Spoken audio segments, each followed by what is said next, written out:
चलिए हम आ गए हैं अपने व्हाइट बोर्ड पे। समझाने की कोशिश करूंगा किस तरीके से आप अपना एक स्टडी प्लान प्रिपेयर कर सकते हो। ओके, सो इसके लिए दो चीज मैं आप लोग को सबसे पहले डिवाइड करना चाहूंगा। The first is your daily schedule. ठीक है, कि किस तरीके से आप लोगों को अपने एक दिन का शेड्यूल बनाना है। एंड देन सेकेंड पार्ट में आप लोगों से शेयर करता हूं रिगार्डिंग योर ओवरऑल सब्जेक्टिव। ठीक है, दैट मीन्स किस तरीके से आप अपने ओवरऑल जितने भी सब्जेक्ट्स हैं उनको किस तरीके से करना है और कैसे डिवाइड करना है वो मैं आप लोगों को बता दूंगा। तो पहले चीज में हम चलते हैं रिगार्डिंग योर डेली शेड्यूल। ठीक है, स्पेशली अगर मैं बात करूं फ्रेंड्स, अगर आप लोग एसएससी जेई की तैयारी कर रहे हैं या कोई भी एग्जाम जनरली आज के डेट में जितने भी मोस्टली एग्जाम्स होते हैं उसमें दो पोर्शन आपका मोस्टली रहता है। The first is your non technical, second रहता है आप लोगों का टेक्निकल। स्पेशली जो टेक्निकल कैंडिडेट्स हैं उनकी मैं बात कर रहा हूँ। ठीक है, जो टेक्निकल एग्जाम्स अपीयर होते हैं चाहे कोई पीएसयूज का हो, आइदर गेट का हो, इधर your engineering services, SSC JE. ठीक है, जो भी स्टेट टीसीएस का भी एग्जाम्स है तो उसमें ये दो पोर्शन आपका जनरली कवर होता है आज के डेट में कि नॉन टेक्निकल भी रहेगा उसमें और कुछ पार्ट आपके टेक्निकल भी रहेंगे। ओके, तो मोस्ट इंपॉर्टेंट इज अब आपको अपना डेली शेड्यूल कैसे तैयार करना है। ठीक है, देखिएगा पहली चीज ये सिर्फ एक गाइडलाइन में आप लोगों को प्रोवाइड कर रहा हूं, गाइडेंस प्रोवाइड कर रहा हूं कि इस तरीके से आप अपना शेड्यूल बना सकते हो पूरे दिन का। सो द फर्स्ट इज आप लोग अपने स्टडी को तीन पार्ट्स में डिवाइड कर सकते हैं। ठीक है, अगर मैं बात करूं जो नॉन टेक्निकल है उनका, तो द फर्स्ट इज ये दो पोर्शन आप लोग रख सकते हैं अपने नॉन टेक्निकल के लिए, और जो थर्ड पोर्शन है आपका ये आप लोग रख सकते हो अपने टेक्निकल के लिए। ओके, अब देखिएगा आप लोग बोलोगे कि सर ये नॉन टेक्निकल और टेक्निकल अलग अलग क्यों कर रहे हैं। तो मेरा कहना ये है कि आपके पास तीन शेड्यूल मिल सकते हैं आपको पढ़ने के, जो एक ओवरऑल एक बेस्ट शेड्यूल होता है दिन भर में पढ़ने का। तो पहला आपका मॉर्निंग, सेकंड है आफ्टरनून, एंड द थर्ड आपका हो सकता है इवनिंग का शेड्यूल। ठीक है, अब मॉर्निंग की बात की जाए फ्रेंड, तो मैं जनरली क्या था, अगर मैं अपनी प्रिपरेशन बताऊं मैंने कैसे तैयारी की तो क्या क्या था। तो सबसे इंपॉर्टेंट चीज होती है मॉर्निंग में आपको कोई अर्ली मॉर्निंग का शेड्यूल रखना है, आप वो भी रख सकते हैं। आइदर 5 AM वाला शेड्यूल जैसा आप लोग सोचते हैं कि 5 बजे से हम कर लेंगे, और बेसिक शेड्यूल में बोलूं कि ज्यादा अपनी लाइफस्टाइल को हेक्टिक मत कीजिएगा। ठीक है, मोस्टली आप रख सकते हो 8:30 टू 9 का। ठीक है, ये आपका हो गया कि मॉर्निंग ये आपका स्टार्टिंग टाइम है। ठीक है, कि इतने बजे से आपको स्टार्ट करना है, और एंड आप लोग कर सकते हो नियर अबाउट जो 11:30 12 o'clock का आपका बेसिक टाइम होता है। इसमें आपको ओवरऑल 2.5 से 3 घंटे का एक शेड्यूल मिल जा रहा है, एक स्लॉट मिल जा रहा है पूरा का पूरा पढ़ने का। ओके, तो ये आपका हो सकता है मॉर्निंग का स्लॉट। आफ्टरनून का स्लॉट आप लोग रख सकते हो नियर बाई 3 to 6 का। ओके, और जो इवनिंग का स्लॉट है वो आप लोग मोस्टली रख सकते हो, अगर हम देखें तो 7, और इसको 7 ना करके अब बोल लीजिए 8 to near about 10:30 oblique 11 PM तक का। ठीक है, अब इसके फायदे मैं आप लोगों को बता रहा हूं। मोस्टली जो एसएससी जेई का प्रिपरेशन कर रहे हैं उनके लिए तीन शेड्यूल ही तीन आपके अलग अलग सेक्शंस होते हैं एग्जाम में। पहला होता है आपका रीजनिंग का, दूसरा होता है आपका जनरल अवेयरनेस का, ओके, एंड थर्ड आपका हो जाता है टेक्निकल। ओके, तो 50-50-100 वाला जो कॉन्सेप्ट चल रहा है आप लोगों का उसके लिए मैं बताऊं, एक स्लॉट कोई भी आप रख लीजिए। आपका सपोज मैंने अगर इसको नॉन टेक्निकल रखा है, मॉर्निंग आप लोग रख सकते हो रिगार्डिंग योर जीए और रीजनिंग का। ठीक है, जो आफ्टरनून का स्लॉट है उसमें आप लोग जो नॉन टेक्निकल ले रहे हो सेकंड स्लॉट आपका, उसमें आप रख सकते हो आइदर ऑफ द टू। अगर आपने जीए यहां रखा है तो रीजनिंग यहां आ जाएगा। ठीक है, यहां पे आ जाएगा आपका जीए। जो भी आपकी सुटेबिलिटी है उसके हिसाब से आप ये शेड्यूल को रख सकते हो, either GA in the morning और reasoning in the morning, afternoon में रीजनिंग और जीए, जैसा आपको सुटेबल हो वैसा आप लोग रख सकते हैं। थर्ड आ जाता है आपका इवनिंग स्लॉट, जिसमें आपको मोस्टली कवर अप करना है पूरा का पूरा टेक्निकल।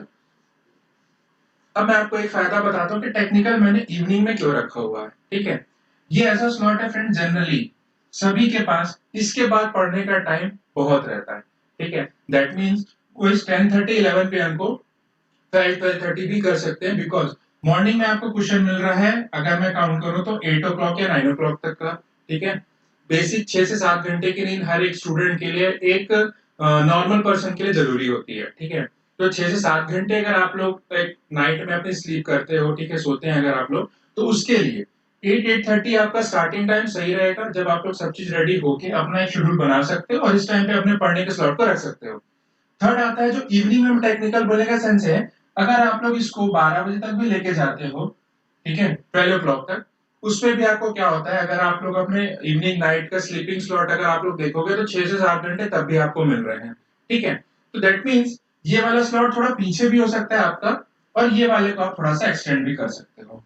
ठीक है, तो जो सब्जेक्ट, जो ऐसा पोर्शन, आइदर रीजनिंग, जीए, टेक्निकल, ठीक है, टेक्निकल आप लोग बेस्ट रहेगा कि इवनिंग पे रखिए। ठीक है, जो इवनिंग वाला स्लॉट है, मॉर्निंग में वो स्लॉट आप लोग रखिएगा जो आपका समहाउ वीक है, जिसमें आपको फ्रेश माइंड से एकदम से टारगेट होकर बैठना है। ओके, तो उसके लिए बेस्ट है अगर आप लोग जीए लेते हैं या रीजनिंग लेते हैं, जो भी आपको सुटेबल हो आप लोग ले सकते हैं। ठीक है, तो ये आ गया ओवरऑल एक दिन का, इस तरीके का आप लोग अपने स्टडी का स्लॉट बना सकते हो। ठीक है, अब बात आती है कि ये तो पढ़ने का हो गया, इसी पढ़ाई में आपको जो भी करना है, मॉक टेस्ट है। ठीक है, तो वीकली आप लोग एक स्लॉट बना सकते हो कि मुझे वीकेंड्स में like Saturday Sunday mock test appear होना है, जीए के लिए, रीजनिंग के लिए स्लॉट में, टेक्निकल के लिए स्लॉट में। ठीक है, इसके अलावा मैं ये नहीं बोलता कि कंटिन्यू आपको हर दिन 7 के 7 दिन पढ़ाई करनी है, एक दिन आप ब्रेक ले सकते हो, either you can say Sunday आपको लेना है, मंडे, जो भी एक दिन आपका हो, वीकली एक दिन ब्रेक जरूर लीजिएगा। और उस दिन आपको क्या करना है, उस दिन आपको मोस्टली ब्रेक में ये तीन ना करके सिर्फ एक चीज को आपको ध्यान देना है, and that is your current affairs. ठीक है, और ये करंट अफेयर किसका रहे, एक वीक का, एक वीक का पढ़ने के लिए अगर आप लोग उस दिन सिर्फ 2 से ढाई घंटे 3 घंटे का भी स्लॉट निकाल लो, तो वो मोर देन सफिशिएंट है एक वीक के करंट अफेयर को प्रिपेयर करने के लिए। ठीक है, फायदा क्या हो रहा है, हमारा हमारा जीए कवर हो गया पूरे वीक का। वीकेंड में जो 2 दिन आप लोग सपोज बोल रहे हैं, एक दिन या 2 दिन जो भी ले लीजिए, सैटरडे या इधर संडे, जो जो भी दिन आपके हिसाब से सुटेबल है, उसमें आप लोग रीजनिंग का भी मॉक टेस्ट दिला सकते हैं, प्रैक्टिस सेट हो सकता है आप लोगों को, प्रैक्टिस है तो साथ में लेना है, मॉक टेस्ट अगर विद टाइमर वाला जो मैंने स्ट्रेटेजी आप लोगों से शेयर की थी, अगर आप लोग उसको फॉलो अप करना चाहते हो तो उसके लिए बेस्ट है कि आप लोग सैटरडे या Sunday mock test with timer बैठ सकते हो। टेक्निकल आपका ओवरऑल हर दिन चल रहा है, तो तीनों सब्जेक्ट आपके पैरेलली कंप्लीट होंगे पूरे वीक में। एक दिन जो ब्रेक का है, उस दिन आप, ब्रेक नहीं है, वो शॉर्ट ऑफ करंट अफेयर का आपका डे है, उस दिन आप पूरे के पूरे करंट अफेयर को कंप्लीट करके रख सकते हो। ओके, सेकंड ऑप्शन मैं आपको और बता दूं, करंट अफेयर वाले दिन ही आप अपने मॉक टेस्ट या प्रैक्टिस सेट को रख सकते हो। ठीक है, so the best part is कि ओवरऑल जनरल स्टडीज आपको पढ़नी है, वो आपका कवर हो रहा है, रीजनिंग पढ़ना है, वो आपका कवर हो जा रहा है। ठीक है, तो अगर आप लोग पैरेलली लेते हो तो सिलेबस आपके जल्दी से कंप्लीट होंगे। ओके, पैरेलली एक साथ होगा तो बर्डन जो रहता है कि यार मेरा रीजनिंग नहीं हुआ है, मेरा सपोज जीए नहीं हुआ है, ओके, या टेक्निकल कंप्लीट नहीं हुआ, वो भी आपका बर्डन धीरे धीरे रिड्यूस होते जाएगा। ठीक है, अगर आप लोग एक ही बात में रखते हैं कि हर एक चीज को एक टाइम में एक स्लॉट में कंप्लीट करना है, ओके, दैट मीन मेरे को पहले टेक्निकल करना है और जीए रखना है, एक बर्डन दिमाग पे रहता है। पैरेलल होने से क्या है, मेंटल स्ट्रेस भी रिड्यूस होगा, एक बर्डन आप लोगों का रिड्यूस होगा, प्लस जैसे जैसे आप लोग कोर्स कंप्लीट होते जाता है, प्रीवियस के क्वेश्चन सॉल्व करते हो, आपके अंदर तीनों सेक्शन के लिए कॉन्फिडेंस बूस्ट अप होता है। ठीक है, अगर आप लोग सिर्फ जीए पढ़ते जाओगे तो आपको लगेगा यार मेरा रीजनिंग छूट रहा है, मेरा वो नहीं हो पाएगा, या मेरा टेक्निकल पूरा नहीं हो पाएगा अगर मैं सिर्फ जीए में ध्यान दे रहा हूँ। पैरेलली करते हो तो धीरे धीरे सब चीज होगा, धीरे धीरे कॉन्फिडेंस आपका बूस्ट होते जाएगा, और जैसे ही आपके ओवरऑल सब्जेक्ट कंप्लीट होते हैं, उसके बाद सिर्फ रिवीजन, फॉर्मूला बुक या जो मैंने आपको हैंडबुक बताया था वो आपको कवर अप करना है। And third important thing, okay, mock test, ठीक है। जितने ज्यादा प्रैक्टिस सेट आप लोग बनाएंगे उतना आप लोग के लिए बेस्ट होने वाला है, ठीक है। ये सिर्फ प्री के लिए फॉलो नहीं होता, ये मेंस के लिए भी फॉलो होता है, बट मेंस में सिर्फ आपको टेक्निकल करना है, ओके। तो इन चीजों को आपको अपने हिसाब से मैनिपुलेट करना है और आपको एक अपनी ऐसी स्ट्रेटेजी प्रिपेयर करनी है। ये हो गया आपके ओवरऑल दिन का स्लॉट, ठीक है। अब बात आते हैं ओवरऑल सब्जेक्ट्स के लिए, ठीक है। तो जनरली आप लोगों ने डिप्लोमा में, डिग्री में, ठीक है, आप लोगों ने अपने सब्जेक्ट्स पढ़े हैं, तो आपको पता होगा कि किस तरीके से और कितना टाइम लगना है पर्टिकुलर सब्जेक्ट वाइज, ओके, जो सिलेबस में गिवन है। पहले मैं बता दूं, सभी आप लोग फर्स्ट ऑफ ऑल पूरा सिलेबस अच्छे से पढ़िएगा। आपके पूरे के पूरे डिग्री का कोर्स उसमें नहीं है, कुछ सेलेक्टिव 8 या 10 सब्जेक्ट्स ही हैं जो आपको पूछे जाते हैं एग्जाम्स में। अगर मैं एसएससी जेईई एग्जाम की बात करूं, वहां पे 8 या 10 सब्जेक्ट ही हैं जो पूछे जाते हैं, ठीक है। उनमें से भी ऐसा नहीं है कि जो सब्जेक्ट आपने पढ़ा है उसके पूरे के पूरे टॉपिक्स आपके एग्जाम्स में आते हैं। वहां पे कुछ सेलेक्टिव, कहना चाहिए कि अगर 5 यूनिट आप लोग पढ़ते थे, 5 डिफरेंट डिफरेंट टॉपिक्स अगर उसमें कवर अप होता था, तो उसमें से जरूरी नहीं कि पांचों टॉपिक आपके एसएससी जेईई के सिलेबस में है। तो पहले आपको ये इंश्योर होना है कि आपके सिलेबस में कौन कौन सा टॉपिक है, ठीक है। तो पहली चीज जो आपको एनालिसिस करनी है रिगार्डिंग योर सिलेबस, ठीक है। दूसरा है आपका कोर्स कंटेंट, ठीक है, कि कितना आपके सिलेबस में है, कितना सिलेबस में कितना गिवन है, आपने जो जो पढ़ा है वो कोर्स कंटेंट कौन कौन से थे, ठीक है। अब बात आती है कि ओवरऑल सिलेबस, ओवरऑल सब्जेक्टिव्स में कैसे आपको फोकस करना है। तो सबसे पहली चीज, अगर आपको पता है लेट अस से कि आपके पास 3 महीने का टाइम या 4 महीने का टाइम है, ओके। अगर मैं अभी आपके लिए वीडियो बना रहा हूं तो आप लोग ये मान के चलिए कि आपका जो एसएससी जेईई 2020 का एग्जाम होने वाला है, ठीक है, वो होने वाला है in the month of March. तो अगर हम अभी से काउंट करते हैं तो I have in my hand, मेरे पास 5 मंथ्स हैं, ठीक है। और 5 मंथ्स को अगर मैं डेज में कन्वर्ट करूं तो वो हो जाते हैं आपके 150 डेज, ठीक है। तो इन 150 दिन में मुझे क्या क्या करना है, मुझे कोर्स कंटेंट पूरा कवर अप करना है, मुझे रिवीजन के लिए डेट बचा के रखना है, प्लस करंट अफेयर करना है, मॉक टेस्ट दिलाने हैं, ठीक है, प्रीवियस ईयर के क्वेश्चन भी सॉल्व करना है। तो ये सब चीजें आपके ओवरऑल कंटेंट में आ जाती है। सिर्फ रिवीजन और आपके जो फॉर्मूला बुक, हैंडबुक वाले रिवीजन वाला जो पोर्शन है उसके लिए आपको अलग से स्लॉट लेना है। तो आप लोग ये जरूर ट्राई कर सकते हैं कि आउट ऑफ दिस 150 डेज इसमें से आप लोग निकाल लीजिए कि you have the slot of 135 days for preparation, ठीक है। 135 दिन ले लीजिए आप लोग, ऑलमोस्ट नियर अबाउट 4.5 महीने का टाइम कि आप लोग को फॉर प्रिपरेशन, ठीक है। And this preparation includes your course study, जो आपको पढ़ाई करनी है। दूसरा, योर पीवाईक्यूज, प्रीवियस ईयर के क्वेश्चन पेपर्स। तीसरा, प्रैक्टिस सेट। चौथा, मॉक टेस्ट, ठीक है।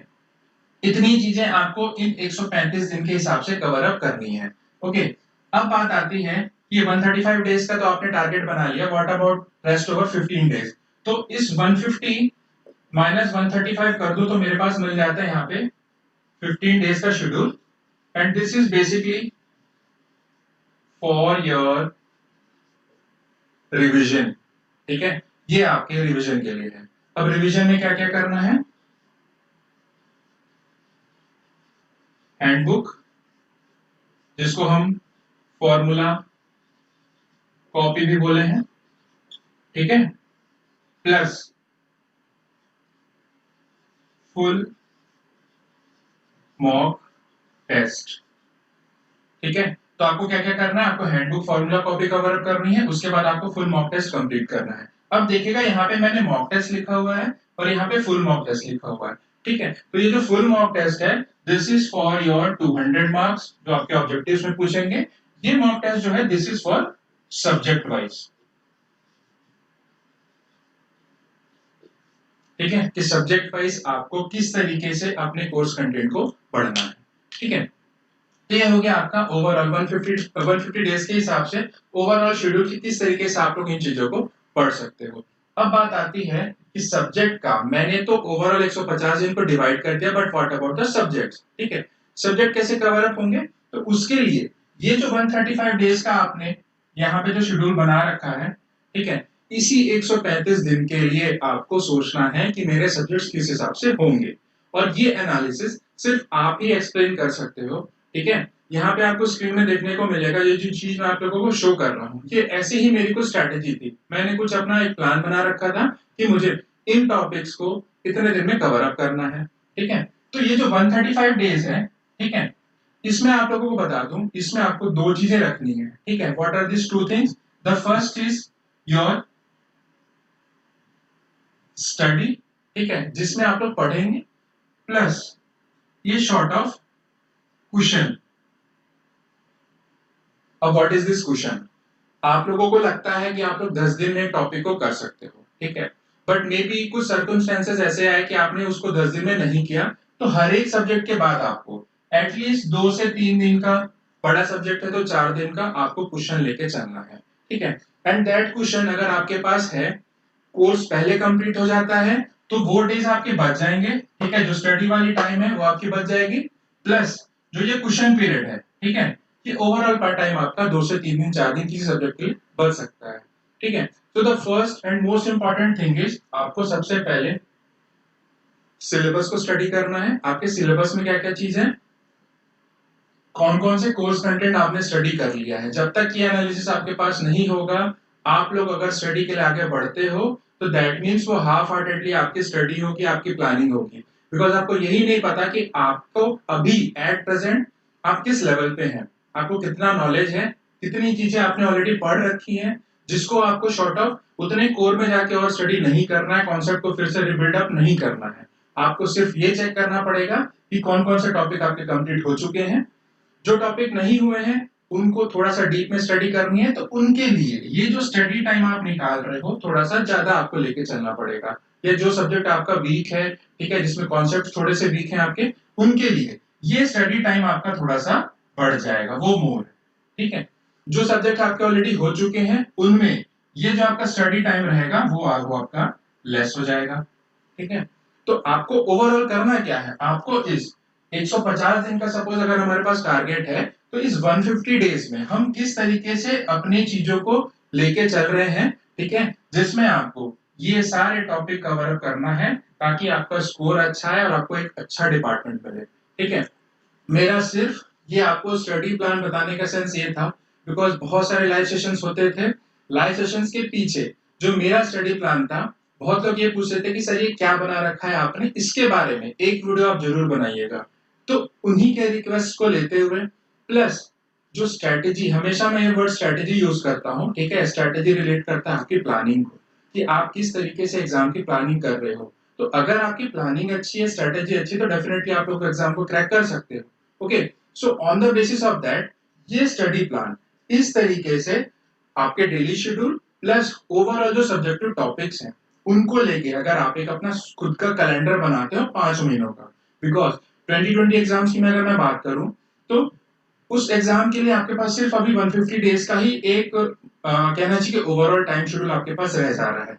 इन केस 10-15 दिन का कुछ प्लस माइनस इधर उधर होता है, तो उसको भी तो भी आप राउंड अप करके 150 डेज ही लेके चलिए, पर इसमें आपको पूरे सब्जेक्ट का इतने सारे वर्कआउट करते चलना है, पूरा का पूरा एक्सरसाइज करोगे, इतनी सारी चीजें, इतनी सारी प्लानिंग रख के चलोगे, तो definitely I can assure you, अगर आपने ईमानदारी से इन चीजों को किया है, तो आपके 150 प्लस तो हमेशा बनते हैं, ठीक है। इसके लिए कोई ऐसा बाउंडेड नहीं है।